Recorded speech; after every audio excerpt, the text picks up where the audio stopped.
חבר'ה, מה נשמע? עוד סיכום יום שני, תחילת שבוע חדש, 8/9/2025. זה לא הסיכום הנכון, רגע, זה הסיכום הנכון.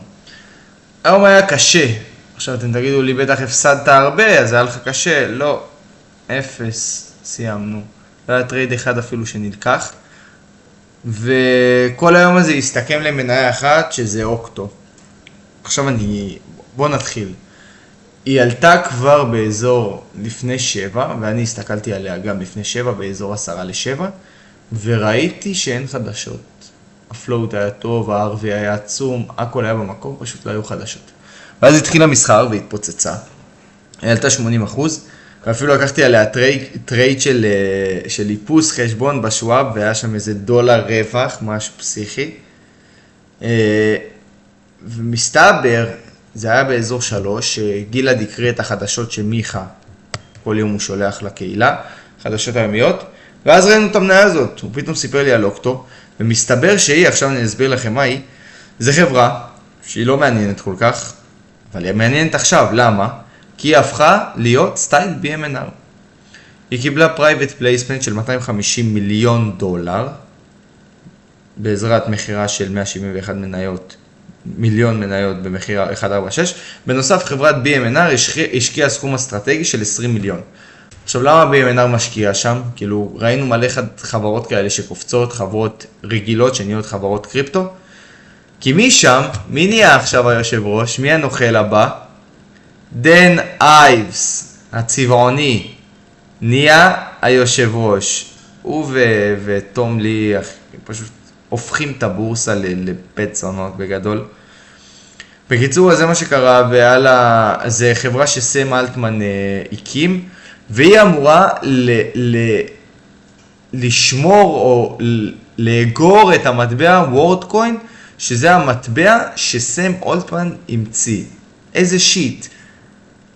אני אגיד לכם את האמת, רוס בדק את החדשה גם באמצע המסחר, מה שיותר עניין זה מה המניה עשתה, ועכשיו אני אראה לכם מה המניה עשתה, ולמה אני לא הצלחתי לקחת שום טרייד על מניה שעולה 3,000%. 3,000%, תסתכלו איך היא מקריסה לי את המחשב. היא מלא, צריך לגלול פה כל כך הרבה אחורה. אז אמרתי לכם, היה לנו את הטרייד של האיפוס. אוקיי, היא מלא, מה הולך לי בגרף? רגע, אני אעזור לכם. וואי, המחשב כל כך תקוע. וואי, כמה אנחנו 2.5 דקות, בסדר. אז היה לנו את זה, פה ראיתי אותה עולה בעצם, זה היה כבר לפני, כמו שאתם רואים, ואז היה את החדשות ב-6:48, בדיוק שהיא עלתה, הייתי צריך לבדוק את זה. ואז היה פה את הטרייד איפוס, זה היה טרייד מגניב, 104, בעיקרון עכשיו היא כמה? היא הגיעה בטופ, 34, הייתי אמור להיות מיליונר בגדול רק מהאיפוס. ואז היה את הטרייד הזה, ב-2.27, 2.27 זה הטרייד הזה. אנחנו היינו עליה וגם רוס היה עליה, וזה הטרייד שרוס לקח. עכשיו הטרייד הזה, זה בעצם מייקרו פולבק, נראה טוב, ווליום נראה מדהים, מקדי חיובי, פריצה של 6, בעיקרון אני הייתי אמור, כאילו, אני רואה את זה, אני אומר למה לא לקחתי את זה, עכשיו אני אגיד לכם למה לא לקחתי את זה. את האמת, היה פה עניין, היא דחפה ממש, כאילו פה היא הייתה איזה 400%, וזה המסקנה העיקרית גם שתהיה, שאני לא רגיל לזה מהשוק החלש, אני לא רגיל לדחיפות כאלה, אני כאילו בראש לי פולבק ראשון, שני, וזהו, אני משחרר את המניה.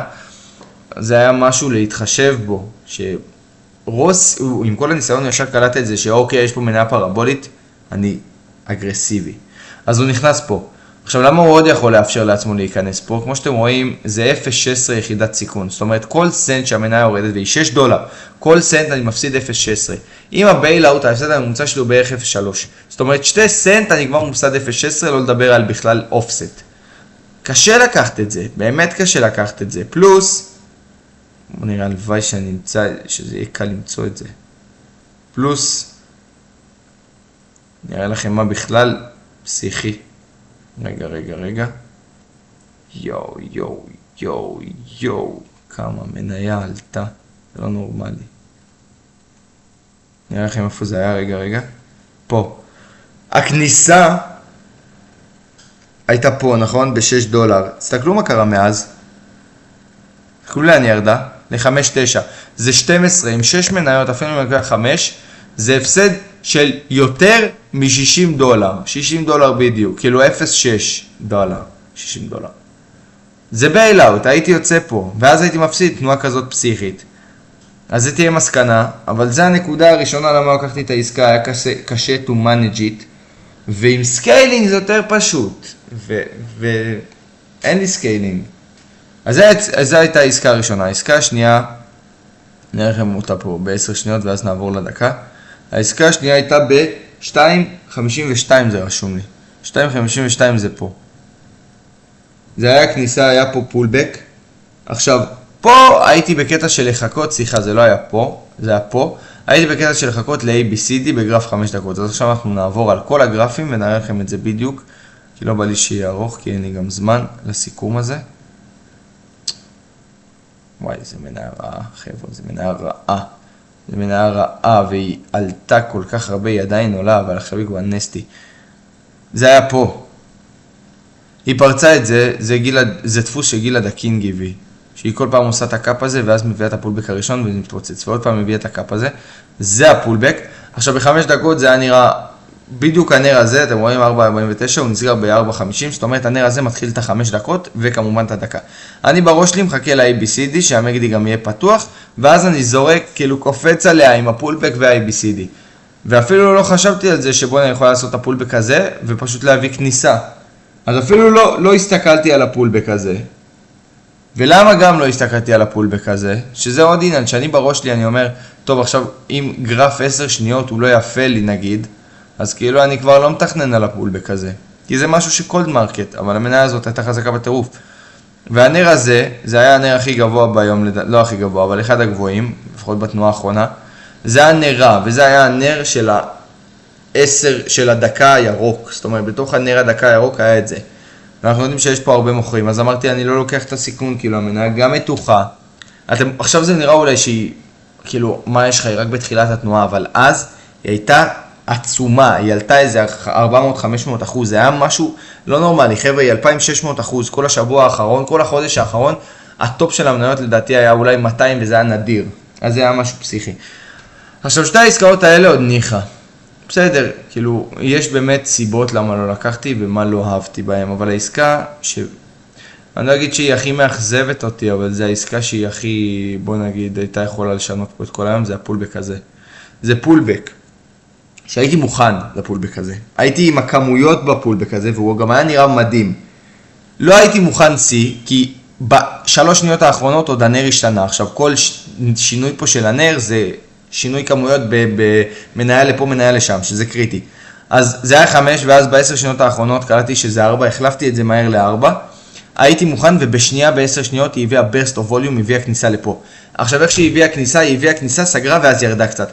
אמרתי, אני לא עושה את הטעות שכל פעם אני עושה, שאני נכנס עם המוכרים. שהמניה מביאה כניסה, אני נכנס עם המוכרים, ואז אני לא נכנס עם עוצמה, המניה יורדת, אני מתבלבל מהבייל-אוט אפילו, כי אני לא מוכן, רק נכנסתי, והמניה תנודתית מאוד, וזה סיכון ממש קטן של 0.25, ואז אני פשוט יוצא באיזה הפסד עצום בדרך כלל, וזה כל מה שקורה לי. אז אמרתי, אני לא עושה את זה הפעם. ומאז, המניה הביאה בגדול 1.16, עד לפה זה איזה 1.8, ואם אני ממשיך זה איזה 1.20, ואם אני ממשיך עד המרקט, עד עכשיו זה איזה 1 למיליארד. עכשיו, מה אני אגיד לכם, חבר'ה? זה כאילו כן, הייתי צריך לקחת את זה, וכן, זה קצת תירוץ ופה ושם, אבל בגדול המסקנה העיקרית שלי, ועכשיו אנחנו גם ניגע במסקנות, היום הזה היה גדול עליי, ההתפוצצות הזאת היא גדולה עליי. וזה די המסקנה המקצועית העיקרית, שאין לי מספיק ידע עדיין, וצריך להמשיך ללמוד כמה שיותר. בימים חזקים כאלה, ביום כזה חזק, שלא חוויתי אותו מעולם בפיילוט הזה, אני פתאום קולט את זה, שממש קשה לי, ההכנת כמויות, הכל פה זריז, הכל פה תנודתי, ההסתכלות על T ו-Level 2 זה מספרים כבר שהם דו-ספרתיים, כאילו 10 ומעלה, הכל שונה, המניה היא לא מה שהכרתי, זה לא פולבק ראשון שני, זה פולבק שביעי ב5 דקות שעדיין עובד, כי היא פרבולית, ורוס יודע לסחור את זה עם סקלפים, יש לו סקיילינג, שזה בכלל משנה את כל התמונה, ואני אין לי את זה. אז ברוך השם, אנחנו עוד נלמד, השם בעזרת השם יזכה אותי ללמוד ולצבור את כל הידע, to accumulate כל הידע, ואז אנחנו נבוא לימים כאלה הרבה יותר חזק, ואני לא מאוכזב, הכל מהקדוש ברוך הוא, מהדבר הכי קטן לדבר הכי גדול, אני לא עצבני, אני לא מעורר, אני לא מאוכזב, איך פספסתי, זה יכול לשנות, ובואו חבר'ה, זה יכול לשנות לי את כל התהליך, חודשיים של מסחר, יכלתי להיות במקום שונה, אבל כנראה שלא הייתי צריך לעשות את זה, מי יודע מה היה קורה, זה היה משבש אותי, זה היה פוגם בי, זה היה, לא יודע מה, מעבר אותי, 1001 דברים, ולא הייתי צריך, ואני יודע שלא הייתי צריך, כי השם לא הביא, אם הייתי צריך, הוא היה מביא את זה. אז תודה רבה השם על הכל, אתה קובע, ואנחנו רק אומרים תודה.